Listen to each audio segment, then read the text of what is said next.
নমস্কার শ্রোতা বন্ধুরা, আজকে আসুন নি রিপ্লেসমেন্ট কস্টের সম্বন্ধে আলোচনা করি। আপনি লাগাতে পারেন হচ্ছে টাইটেনিয়াম নি, কিংবা হচ্ছে যে আমি যেগুলো করি সেই জনসন কোম্পানির নি। তো এগুলো একটু স্লাইটলি হাই রেঞ্জে আছে, কারণ এর লনজিভিটি অনেক বেশি।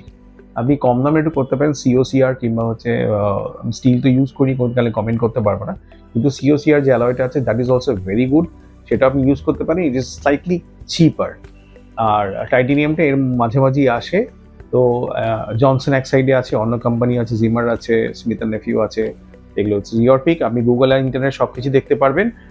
আর রিস্ক বলতে মেটাল অ্যালার্জির জন্য কোনো রিস্ক নেই। যদি মেটাল অ্যালার্জি হয়ে যায় তার জন্য আপনার একটা নিয়ে আছে, যেটা কিছু কোটিং থাকে নিয়ে, সেরকম নিয়েও মার্কেটে আছে, যেটা আপনাকে মেটালটাকে কোট করে রাখে।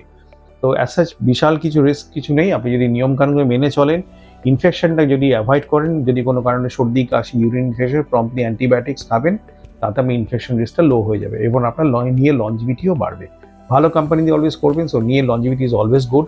রেগুলার এক্সারসাইজ এগুলো মেনেগুলো চলবেন, ডক্টর অ্যাডভাইস মেনে চলবেন, আর আপনার ডায়েট ফ্যাটগুলো হেলদি লাইফস্টাইল সবসময় রাখবেন আপনি। এবং এটা করলে আমার মনে হয় আপনার লনজিভিটি খুব সুন্দর বেড়ে যাবে নিয়ের জন্য। এইটুকু শোনার জন্য থ্যাংক ইউ, অসংখ্য ধন্যবাদ, নমস্কার।